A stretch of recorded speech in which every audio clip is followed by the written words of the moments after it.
만나서 반갑습니다. 오늘은 제 51강 계시록 20장 1절에서 6절 천년계론의 가장 논란이 되는 구절을 한번 해석해 보도록 하겠습니다. 먼저 우리 요한계시록은 주제 구절이 17장 14절입니다. 제가 읽도록 하겠습니다. 그들이 어린 양과 함께 싸울 것이다. 그런데 어린 양께서 그들을 이길 것입니다. 왜냐하면 그분은 모든 주인의 주인이시며 모든 왕의 왕이시기 때문입니다. 또한 어린 양과 함께 있는 사람들, 곧 부름받고 선택받은 신실한 사람들, 그들을 이길 것입니다. 예. 전체 구조는요, 점진적 병행법이라서 저는 이 방법을 취하고요. 이건 다른 말로 하면 재반복, 순환적 파노라마, 주기적 구조인데요.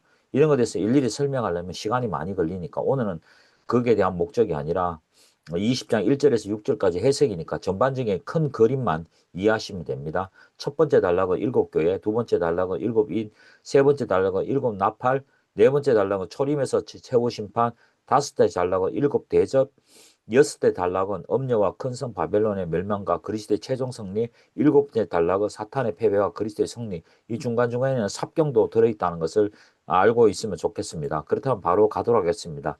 이 20장 1절에서 6절까지는 제가 원문을 번역했습니다.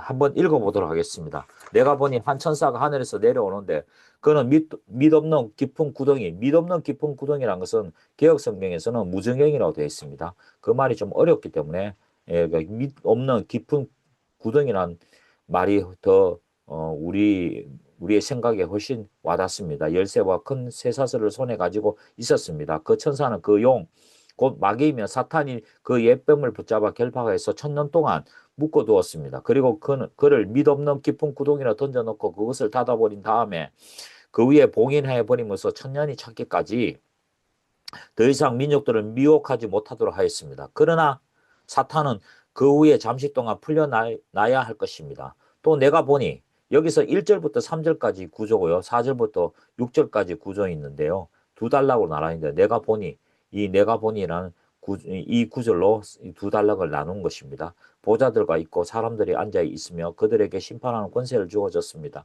또 내가 보니 예수님의 증거와 하나님 말씀 때문에 목매인 사람들 영혼들이 있고 또 짐승이나 짐승의 형상들에게 경배하지 않고 이마의 손에 짐승의 표를 받지도 않는 사람들이 있었습니다. 그들은 살아나서 그리스도와 함께 천년 동안 왕으로서 다스렸습니다.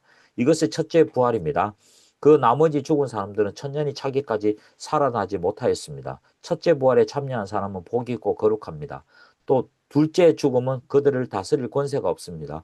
오히려 그들은 하나님과 그리스도의 제사장이 되어 천년 동안 그리스도와 함께 왕으로서 다스릴 것입니다. 오늘 말씀이 조금 길지 몰라도 이 구절이 굉장히 중요한 계시록을 해석하는 중요한 열쇠의 구절이니까 끝까지 한번 들어보시기 바랍니다. 그런 단락은 내가 보니란 말로 1절부터 3절까지는 사탄의 천년 동안 결박과 감금입니다. 두 번째는 4절에서 6절까지 그리스도와 성도들이 천년 동안 통치를 말하고 있습니다. 전체적인 오늘 말씀의 1절부터 6절까지의 개가는요. 전체적인 말씀의 줄거리는 사탄이 천년 동안 무정에 갇히됨으로 만국을 미혹하지 못하게 된 것은 그리스도의 구속의 사역을 말미암아 성취된 승리를 봅니다. 천년 동안은 그리스도의 왕권이 이미 천국에 간 성도들이 동참하는 것과 지상의 교회가 부분적으로 동참한 것을 가리킵니다. 그러나 교회 시대가 끝이 나면 잠시 사탄의 결박이 풀어지고 교회는 대환란의 시기를 겪어야 합니다. 아마겟돈 전쟁이요 곡과 마곡의 전쟁이라고 지는 전쟁입니다. 그러나 그 기간은 지극히 짧을 것입니다.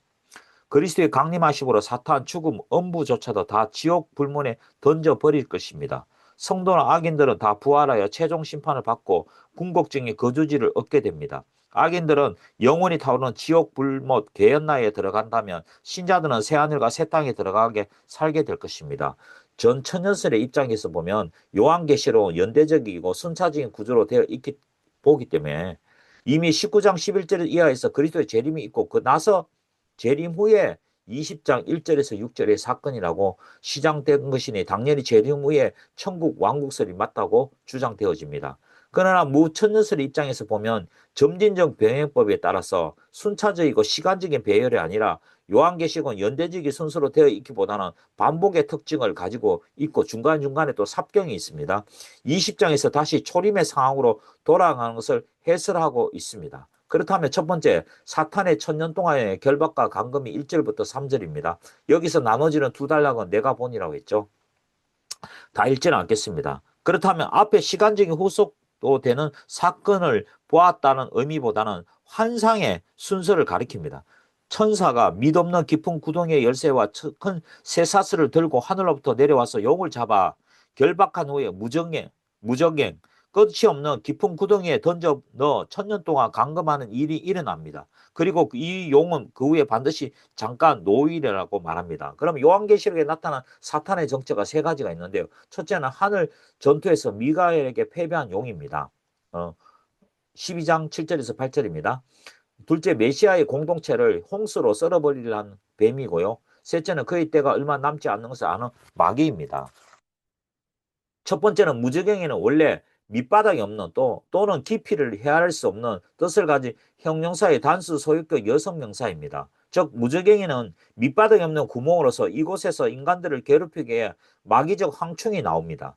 그 환상에서 한 천사는 이 무저갱이 열쇠를 가지고 있었는데 그는 열쇠를 사용하여 마귀적 황충이 무저갱이에서 풀려날 수 있도록 그 구멍을 열어주었습니다.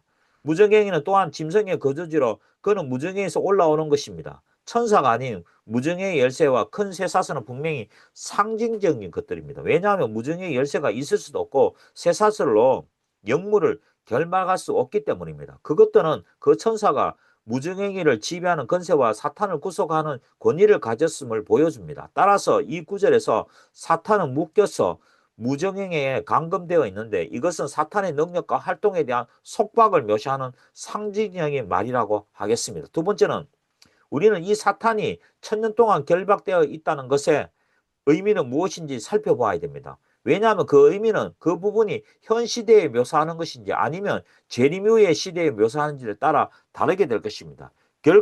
결박과 감금의 대상인 용에 대해서는 그 천사는 2절에 보면 그 용 곧 마귀이며 사탄이 그 예병을 붙잡아서 결박하여서 천년 동안 묶어두었습니다고 라고 정체를 분명히 말해주고 있습니다. 사탄을 결박한다는 말씀을 상징적으로 해석하게 되면 천년 동안의 말씀은 문법상 상징적으로 해석해야 합니다.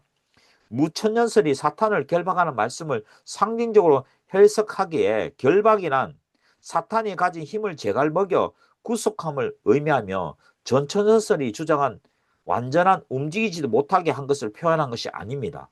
무천년설에서 결박이라는 말씀을 일반적으로 사용하는데 표현된 뜻을 여기에서는 사탄의 힘을 제한시키는 의미라는 것을 해석합니다.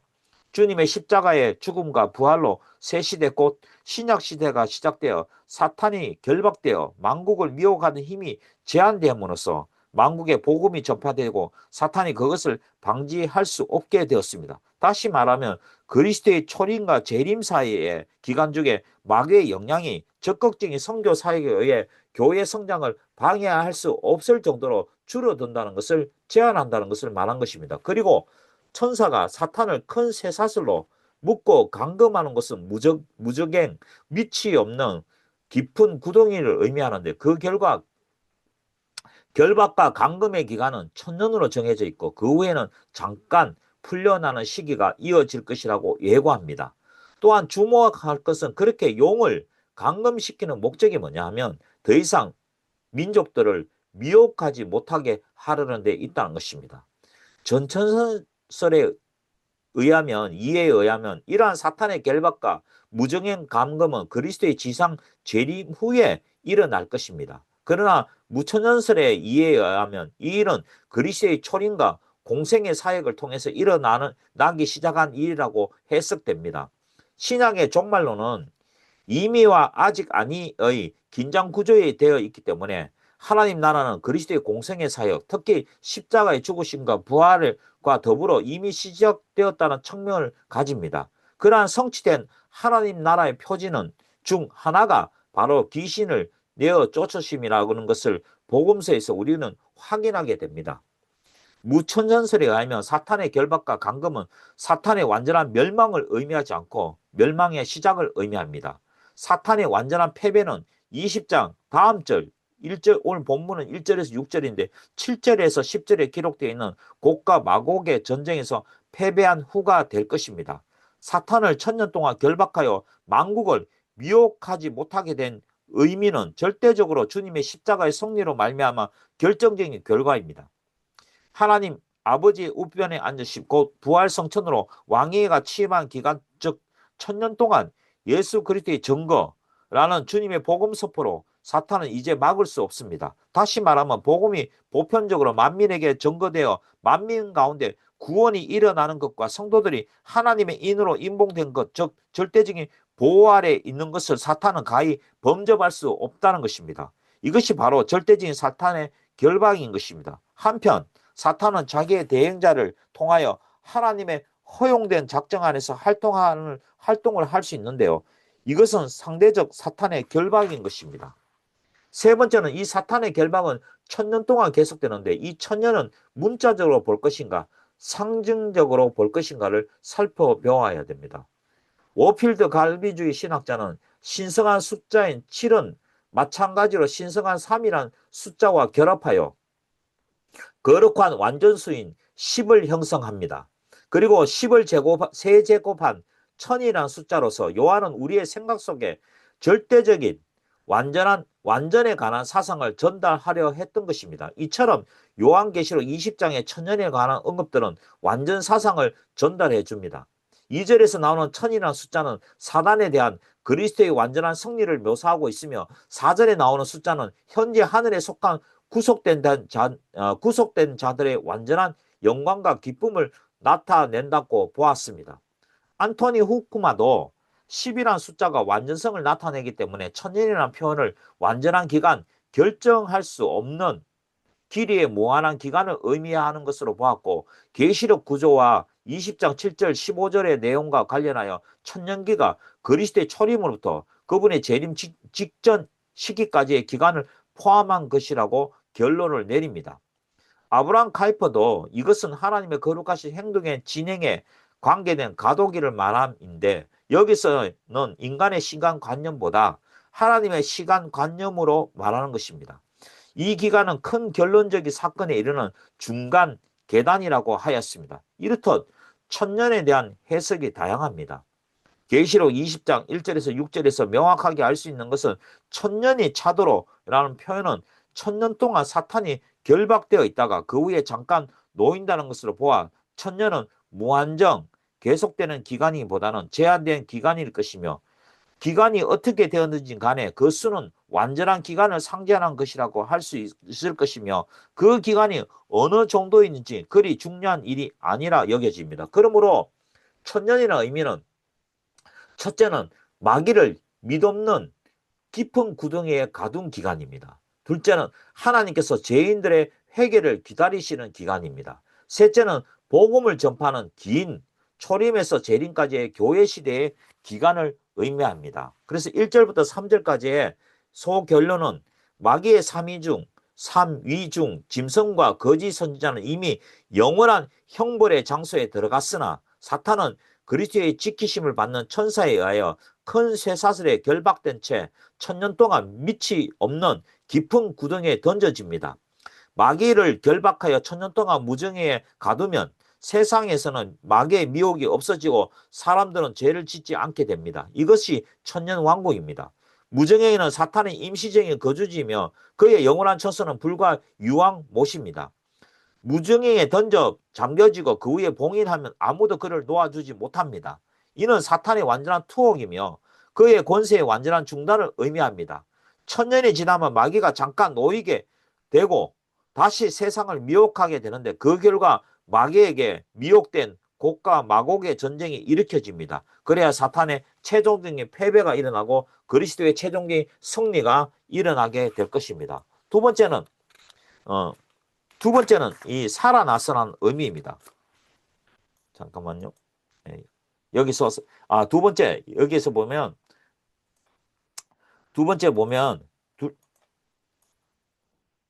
잠깐만요. 그리스도의 성도들이 둘째 달랑은 천년 동안의 통치입니다. 읽지는 않겠습니다. 여기서 보면 첫 번째 보면 4절에 등장한 보좌들 보좌들은 요한계시록의 용례에 의한다면 지상에 있는 보좌가 아니라 하늘에 있는 보좌를 가리킵니다. 여기 보시면 내가 보니 보좌들이 있고 있죠. 그래서 이 요한계시록 전체에 걸쳐 하나님의 보좌는 어린 양의 보좌 및 어린 양의 동지들의 보좌와 함께 오로지 하늘 배경 속에서 위치되어 있습니다. 반면 하나님 원수들의 보좌들은 땅으로 제한됩니다. 보좌에 앉아 천년 동안 그리스도의 통치에 동참하는 이들은 이 땅 위에서 그리스도를 믿다가 순교한 영혼들과 신실한 성도들이라고 결론 지을 수 있습니다. 이러한 이해는 해당 본문 4절에서 6절에서 전 천전자들이 주장한 같은 땅, 유대인 등 가시적이고 지상적인 요소들이 일체 언급되지 않고 있다는 점도 뒷받침해 줄 것입니다.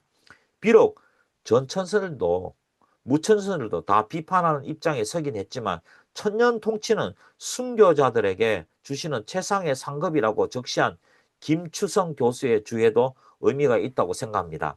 물론 우리는 성도들의 천상에서 천년 통치 참여와 구별되는 지상에서 영원한 나라와 제사장으로서 삼위 하나님을 섬기게 될 궁극적인 소망도 존재함을 잊어서는 안 될 것입니다.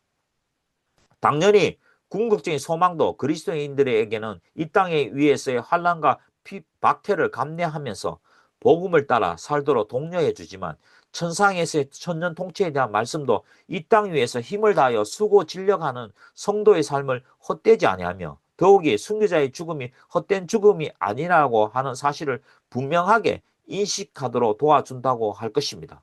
천년 왕국에 대한 메시지가 첫 회중에게 주는 의미는 싸움 가운데 인내하기를 권면하고 다가올 면류관을 보여줌으로써 격려하기 위한 위로의 책이라고 볼 수 있습니다. 두 번째는 계시록 20장 4절에서 6절은 천년 동안의 왕론에 관하여 다루고 있으며 이것은 20장 1절 3절의 사탄의 결박과 동시적인 것입니다. 이제는 순교자의 영혼들과 그리스도의 천년 동안 통치한다고 말해주는 4절과 6절을 함께 살펴보고자 합니다. 4절과 6절은 환상의 장면이 바뀌어 보좌가 나타나고 보좌에 앉은 자들의 심판하는 권세를 받는 것을 보여줍니다. 그리고 보좌에 앉은 자들의 정체를 예수님의 증거와 하나님 말씀 때문에 목 베인 사람들의 영혼이 있고 또 짐승이나 짐승의 형상에게 경배하지도 않고 이마의 손에 짐승의 표를 받지도 않는 사람들이라고 밝혀주고 있습니다. 이들은 보좌에 앉아 있으면서 심판하는 권세를 받았다고 말해지기도 하고 그들은 살아나서 그리스도와 함께 천년 동안 왕으로서 다스린다고 말해지기도 하며 또한 하나님과 그리스도의 제사장이 되어 천년 동안 그리스도와 함께 왕으로서 다스릴 것을 말해주고 있습니다. 그래서 여기서 보면 살아나서의 의미가 굉장히 중요합니다. 그들은 살아나서 그리스도 살아났다는데 누가 살아났다고 어떤 자를 지칭하는지 굉장히 중요합니다. 여기서 살아나서 의미가 교보시대 지금까지 전 천년설과 무천년설의 논쟁에 가져온 구절입니다. 그러면 이 말씀은 무엇을 의미하는가? 전 천년설의 대표적인 주의자인 이 신학자 조지 레드는 본문에 살아나서라는 단어가 개혁성경에서는 살아서라는데 정확하게 보면 살아났습니다. 살아나서라는 단어가 천년왕국 문제를 해결할 수 있는 열쇠가 되는 단어라고 했습니다. 그의 말은 이 살아나서가 육체의 부활을 의미하는 말씀이 아니요 영적인 삶을 의미하는 것이라면 무천년주의가 옳다고 보아야 한다고 했습니다. 그러면서 이 조지 레드는 살아나서의 정의를 정확하게 분명하게 내리지 않았습니다. 살아나서가 어딨죠? 살아나서의 의미가 죄송합니다. 이 살아나서의 의미는 에젠사에서 부활과는 다른 계속 산다 또는 힘있게 산다는 의미를 가진 단어입니다. 어거스틴은 목배임을 받은 자들과 짐승과 우상에게 경배하지 않는 자들을 대해 다음과 같이 말했습니다. 요한이 말한 예수님의 증거와 하나님의 말씀을 위하여 죽임을 당한 자들은 그가 다음과 같이 말한 그리스도와 함께 천년간 왕노하는 자들인데 그들은 아직도 그들의 몸을 입지 않는 순교자의 영혼이다. 그렇게 영적 부활을 말한 거죠. 그러므로 천년 기간이 지나는 동안 그들은 아직도 몸과 결합되지 않았지만 육체와 몸이 영혼이 결합되지 않았지만 육체의 영혼 부활을 말한 것이 아니라 그들의 영혼은 그분과 함께 통치한다고 어거스틴이 말하고 있습니다. 그래서 어거스틴은 못배임을 받은 자를 순교자로 보았으나 살아서는 영적 부활로 봤다는 것입니다. 그래서 세 번째는 이렇게 그리스도와 더불어 1000년 동안 통치하는 삶에 대해서 첫째 부활에 참여하는 것을 말하고 또한 장차 불신자에게 참여될 둘째 사망과는 아무런 관련이 없을 것임을 선언하고 있습니다. 무천선서는 첫째 부활은 영적 부활, 그리스도를 믿어 중생한 성도들의 영혼이 하나님과 정상적인 관계를 회복하는 것. 둘째 부활은 몸의 부활로 그리스도의 재림 시에 죽은 성도들의 몸이 영생의 몸으로 그리고 죽은 불신자들은 영벌을 받기 위한 부활하는 것으로 이해했습니다. 한편 전천년서는 첫째 부활을 신실한 성도들이 재림 때 먼저 부활할 것으로 둘째 부활을 천국 왕국 후에 악인들의 영벌을 받기 위해 부활한 것으로 각기 이해하고 있습니다. 무천전설이 첫째 부활이 이렇게 상징적으로 해석하여 영적 부활로 보게 되는 근거는 하나님과 그리스도의 제사장이 되어 천년 동안 더 그리스도와 더불어 왕노를 하는 말씀에서 첫째 부활을 끊을 수 없게 연결시킨 것입니다. 즉 천년 동안 지상에서 사탄이 결박을 당해 힘을 제한받아 복음을 전파하는데 아무런 해침도 없고 성도들이 사탄의 범위에서 구원을 받고 그리스도의 지상 왕국의 인도함을 받고 절대적으로 사탄의 힘에 방지 보호를 받고 있다는 것입니다. 동시에 하늘에서는 세상을 떠난 성도들이 영적 부활을 받고 하나님 앞에서 그리스도와 더불어 왕노를 하며 제사장직을 계속 실행하고 있습니다. 왕노릇과 제사장 직분 중 특수한 점을 그리스도와 더불어 심판하는 권세를 받는다는 것입니다. 순교자들 또한 신자들이 그리스도와 함께 보좌에 앉아 천년 동안 왕노를 한다는 명시적으로 말하고 있는 이 세 구절의 말씀이 각종 천국 왕국론의 중요한 근거 구절이 됩니다. 예수 그리스도의 지상 재림 후에 이 지상에서 천년 동안 가시적 왕국이 세워질 것이라는 믿는 전천전설자들은 이 세 구절과 구약의 여러 예언들을 조합하여 팔레스타인 중심의 지상 왕국을 말하여 왔습니다. 세대주의적 전천전설은 유대인 중심의 왕국이 강조하지만 역사적 전천전설은 모든 신자들이 참여하는 왕국이라고 해석한 차이점이 있지만 모든 전천전설자들이 기대하는 소망은 영원한 새하늘과 새 땅 이전에 천년 왕국이 지상에 세워질 것이라고 말하고 있습니다. 반면에 후천전자들은 성령님께서 복음의 능력을 통해서 황금시대 재림 전에 이루어질 것이라는 대한 견해를 말하고요. 무천전설자는 초림과 재림 사이에 신약 교회 시대에 천상에서 경험되어지는 실제로 해석하고 있습니다. 네 번째는 6절에서 첫째 부활에 참여한 자는 복이 있고 거룩합니다. 둘째 죽음은 그들을 다스리는 권세가 없습니다. 오히려 그들은 하나님과 그리스도의 제사장들이 되어 천년 동안 그리스도와 함께 왕노루로 다스릴 것입니다. 여기서 첫째 부활이 있고요. 둘째 죽음이 있잖아요.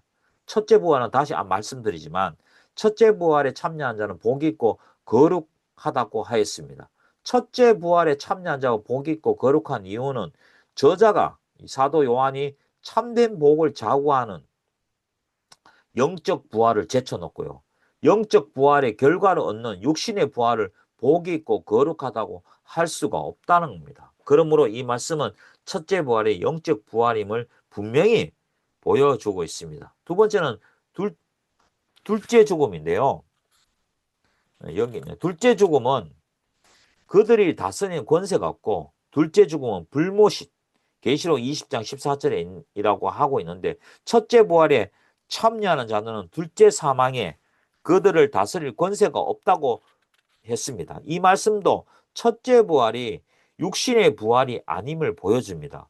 전 천년주의자들의 주장과 같이 첫째 부활이 예수님의 재림하실 때 있을 육신의 부활이라 한다면 육신의 부활에 참여한 자가 둘째 죽음의 다스림을 받을 염려가 없다는 의미가 될 것입니다. 그러나 성경 말씀을 가르치는 것은 예수님의 재림하실 때 육신의 부활에 참여해야 지옥을 면한다는 것이 아닙니다. 도리어 사도 요한은 이 요한복음 5장 24절에서는 내 말을 듣고 또 나를 보내신 이를 믿는 자는 영생을 얻었고 심판에 이르지 아니하니 사망에서 생명으로 옮겨니라고 말씀했습니다. 그 부활에 참여하는 자는 하나님의 아들의 음성을 듣고 성령님으로 거듭나서 하나님의 자녀가 되었기 때문에 사망에서 생명으로 옮겼으며 둘째 죽음의 해를 당할 염려가 없게 되었기 때문입니다.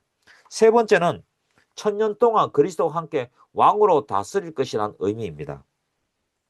예수님이 말씀하신 하나님 나는 장소적이며 형체적인 것이 아니라 성령님의 통치를 받는 신령한 나라입니다. 예수님이 언제 하나님의 나라를 통치하신다고 하셨습니까? 전천년주의자들은 예수님의 통치는 재림후의 지상왕국이 시작될 때라고 주장합니다. 그러나 그런 의미의 말씀은 성경 어디서도 발견할 수 없습니다. 성경 말씀은 예수님의 통치 시작은 그분이 속죄의 죽음을 통과하시고 부활 성천하실 때부터 벌써 왕권을 가지셨고 통치하고 계신다고 말씀하고 있습니다. 예수님의 왕적 통치 기간은 만유를 회복하고 원수를 발 아래 둔 이유가 아니라 예수님의 부활 성천하신 때부터 만유를 회복하시는 재림 때까지라는 것을 알 수 있습니다. 예수님의 통치하시는 기간은 전투교회인 지상교회가 전투하는 기간입니다. 보혜사 성령님의 강림은 예수님의 왕국과 통치의 시작입니다. 계시록 5장에서 저희가 땅에서 왕노릇 하리라고 한 말씀은 미래에 있을 일이 아니라 바로 교회 시대에 있을 일입니다. 교회와 그리스도인들의 왕권은 현재적인 것입니다. 그리스도는 성천하신 후 하나님의 우편 보좌에 앉으셨고 성령님으로 말미암아 왕권으로 통치하십니다. 거기에 그친 것이 아니라 그분의 나라인 교회를 세우셨고 그분의 백성들이 그분의 나라와 왕 같은 제사장들이 되게 하사 그분의 왕적 통치에 참여하게 하셨습니다. 6절에서 요한계시록의 저수리의 목적과 잘 맞는 구절입니다. 계시록은 핍박과 고통을 받고 있는 성도들을 위한 도움과 위로로 하는 것입니다. 계시록은 도미티안 네로 황제의 통치 기간이 아닌 도미티안의 통치 기간 95년경에 기록이 되었습니다. 역사자들은 네로 황제의 핍박보다 도미티안 황제의 핍박이 더 심하다고 했습니다. 하나님께서는 그들의 눈물을 보신다는 확신을 그들에게 보이시며 그들의 기도는 세상 사태에 감화와 영향을 끼치며 그들의 죽음은 하나님 보시기에 귀한 것이며 그들의 최후 승리는 확정되어 있으며 그들의 흘린 피는 보상받을 것이며 그들의 그리스도는 살아계시고 영원히 다스릴 것입니다. 천년 동안 그리스도와 함께 왕으로서 다스릴 것이라는 것은 주 1세기 로마 제국의 핍박 아래 고난당하고 순교당한 성도들을 향한 위로이자 정교회의 역사를 통하여 주님을 위하여 핍박받는 성도들의 주님을 위하여 핍박받는 성도들을 향한 위로이며 또한 오늘날 살아가는 우리들을 향한 위로의 메시지인 것입니다. 오늘은 여기까지 하고 다음 52강에서 찾아뵙도록 하겠습니다. 감사합니다.